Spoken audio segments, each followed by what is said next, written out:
plan up our day, how it's gonna be, how we're gonna do it, how we can make it productive. So, apart from all this, you made yourself available for this short uh, you can talk, you can see that as a short interaction where we I'm going to talk about the particular topic which I was coming across in my message box.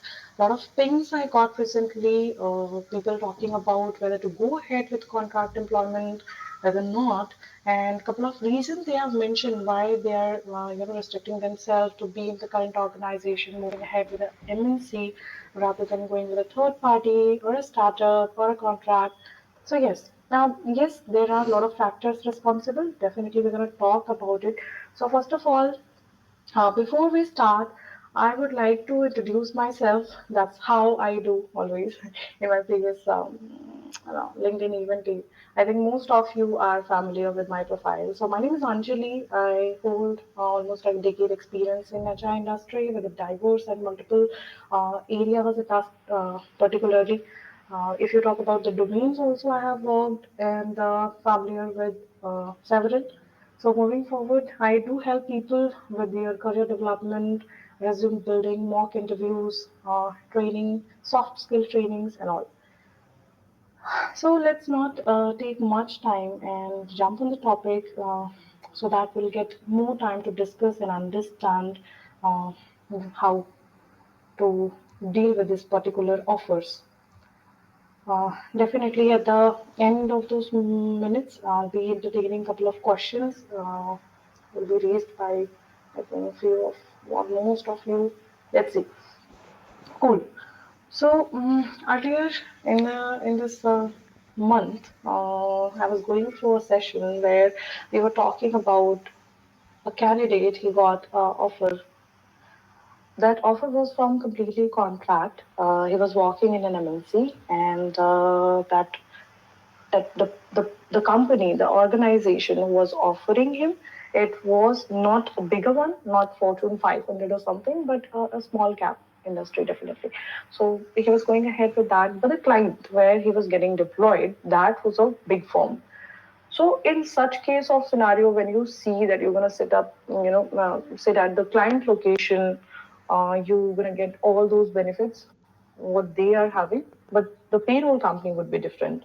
So sometimes you really be lenient and go ahead, accept the offer, and join the organization, get a decent pay or a good pay, very luxury pay. It was a fantastic decision of your life you have taken and moved ahead.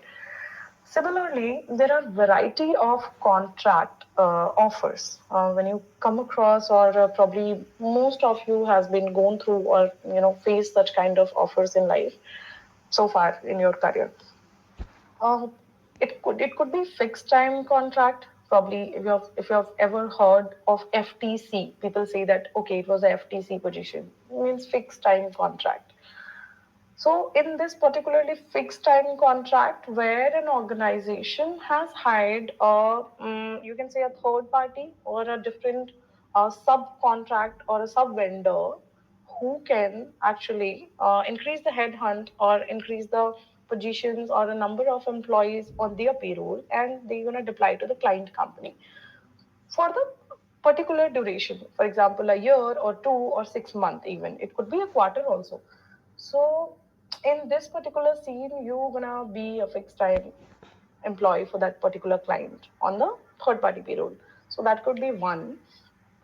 Contract to hire in the sense that organization doesn't want to increase the headhunt or a headcount, so they have given the project to another company and asked to share the bench resource. So this bench resource gonna work like a subcon model or somewhere where they're gonna work from the client location, but they are a permanent employee of a third company, and that would be their parent company. So that parent company will be taking care of everything, their leave policies, sick leaves, insurances, and everything.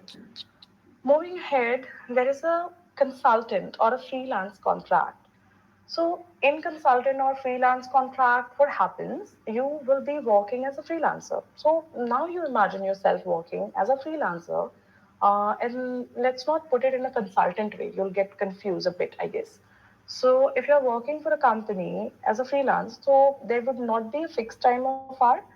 You can work anytime you want. You'll be getting a particular project. You need to finish it within the deadline or something like that. So similarly, here you'll be working for an employer in freelance employment, and in freelance consultant you'll be working for the project altogether with an MNC or a big giant group. So you'll be working as a consultant there. That could be one contract. It will be for a certain period of time. Not gonna exaggerate or expand your I think employment over there. So the particular amount of percentage you will get over here, you will not get hourly paid, you will not get some sort of salary, but you will get a percentage of the benefit. So that could be one. Another, executive contract. Oh my God, this is a luxury one.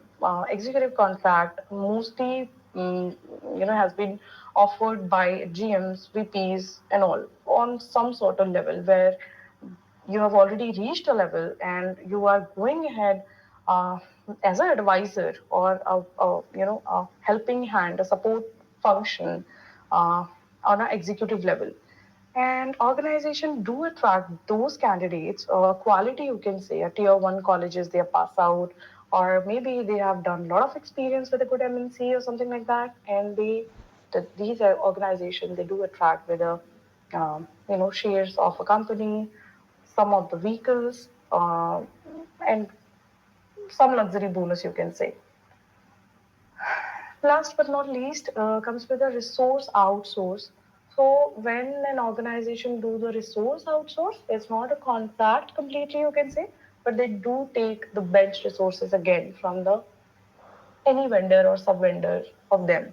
So in that case, it can be lifetime. It can be like for a longer period. It's not fixed. It depending upon the project and your performance for sure.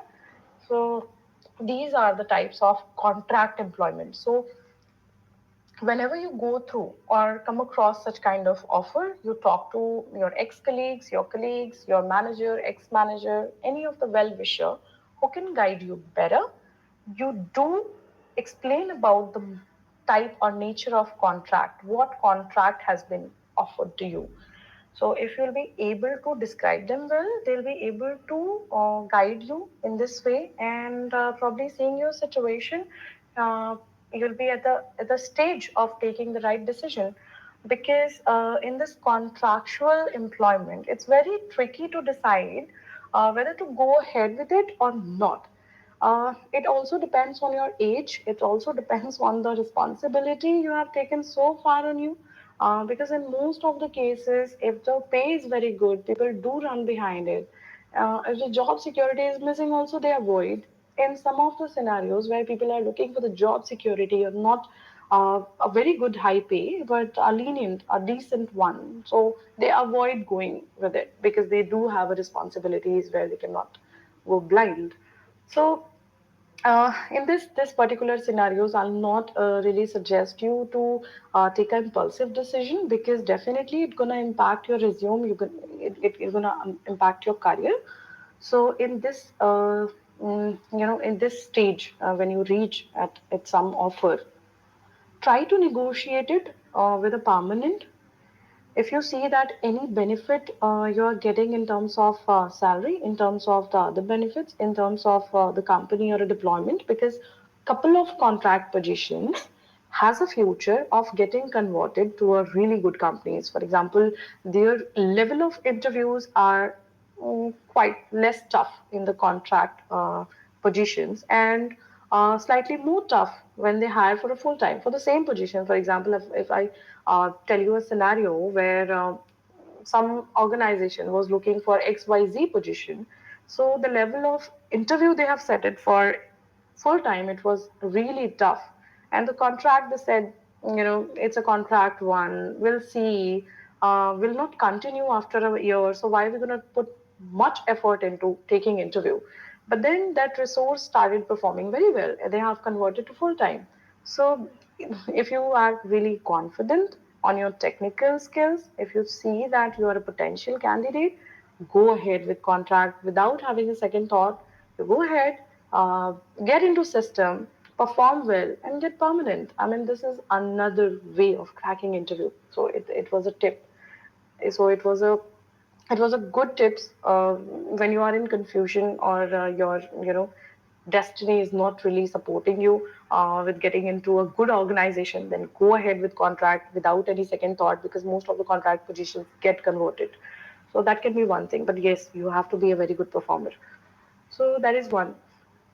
Another, if you see that CTC breakup of yours where you are getting a very good net take home salary, I'm not talking about the CTC entirely, because many of the organization makes a lot of things in the CTC and then your CTC is booming like anything, but it's not. End of the day, you should be negotiating on the net take home. So if your net take home is really good, I think then you can think about this contract offer, because end of the day, your CTC does matter, your net take home does matter to you, even you understand that. So, and if I talk about job security, when you'll ask me that, okay, Anshli, there would not be a job security if I'm going through a contract position rather than a permanent, because my company is not going to leave me. So it's a myth, to be honest. Unless you're not performing very good or very bad, your employment will not get impacted in any way. So, I mean, you have to be very confident moving ahead with a contract resource, because, yes, I'll not say that contract employees will not get laid off at first. They are the one who get laid off. Yes, sure. But if you are a very good performer in that also, your rating is good, they'll keep you aside and try to make you permanent, so that you will not be impacted with such kind of decisions of an organization. So always in such scenario of your employment, either it's permanent, either it's contract, you have to keep faith on yourself, you have to be a very good performer. Everything gets calculated. It's not only the job or R&R roles responsibility which has been assigned to you, but it's all about your career, to maintain your career nicely. Uh, Take things which is out of the box, do contribute in the additional things. I mean, most of you will not believe, but if your initiatives are there in the additionals of your R&R, then definitely it can get highlighted to your manager or manager's manager.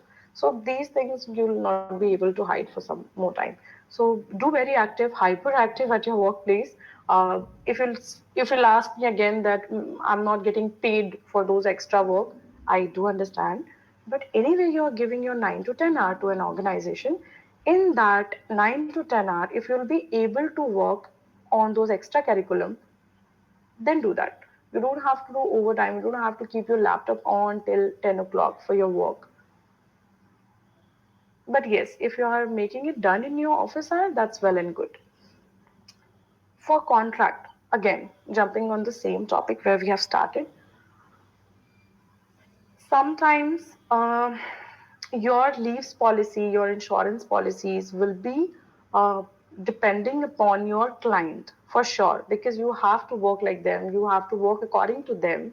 So in this case, you can get benefited, you can also be in loss. So be careful once you sign a contract offer letter. So you go through the leave policy, few points you need to check. First is your CTC breakup, understand it very well, where your money is going. Another leave policy for sure, paid leave, casual leaves, whatever the leave policies, or a person who's a concerned person who's trying to explain you everything, just get into it and get it done.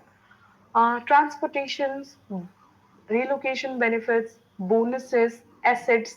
So those are the things which is gonna actually matter to you, and you'll not be able to afford by your end. So in these particular scenes, may now sometimes what happens, even an organization do a partiality. They do good to a FTC, sorry, a full-time employee, and they are not very much equal to the contract. But not in the case of many of the organizations, it's not. So don't have this mindset. Go ahead. I mean, most of the candidates, they do say that in the contract employment we get discriminated in some or the other way. So it's not a real thing. I mean, it not happens with all organizations. So be careful when you are getting into an organization, because it's going to reflect on your resume. uh, Another benefit of getting into contract, the particular company or organization who is making you a permanent employee is having multiple clients where you can work in your domain. For example, if you are a Java developer or you're an embedded developer, they do have a clients, for example, 5 or 10 clients who are looking for a Java developer. So they have deployed to a client. If you're liking the probably work culture or a client or a manager, you can continue with that. If you're not liking, you can come back to an organization, say that, okay, this and this I didn't like, or maybe I'm looking for a better project or something like that. Then they will deploy, they'll try to manage you with the same client, but if not, then they'll deploy you to another client. So in that way, what happened, you got a new project also, you got a new team, probably you got a new city also. If you're looking and desiring for that, you can always move ahead, and this will not reflect you in your resume. So that is one benefit. Internally you can move here and there, but it will not get benefited, sorry, it will not get reflected. And the benefit is, again, you'll be the bench resource for some time where you'll not be having much of the work to do. Don't worry in those durations, because no organization will be looking forward to lose a resource where they can, get amount or billing from that particular resource, because will be the asset of an organization, not a liability for sure. So why they'll be looking forward to lose you? They'll definitely not. So in that particular period, you can always work on your self development, keep learning the new technologies. That's how you'll be grabbing the new projects. And as much as project you're working on, as much as skill you're grabbing, you will be the perfect person who will be hired at the next interview. So yeah, all the best. I'll start taking questions now. Few of them I can see. Just let me allow Deepak.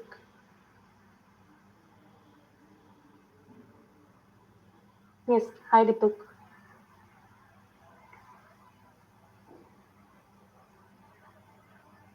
Deepak, you're on mute.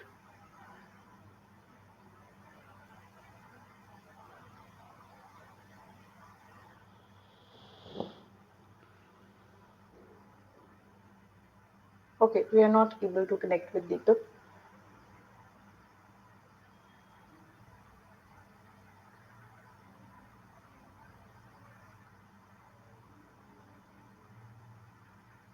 Okay, anybody? Do we have more questions?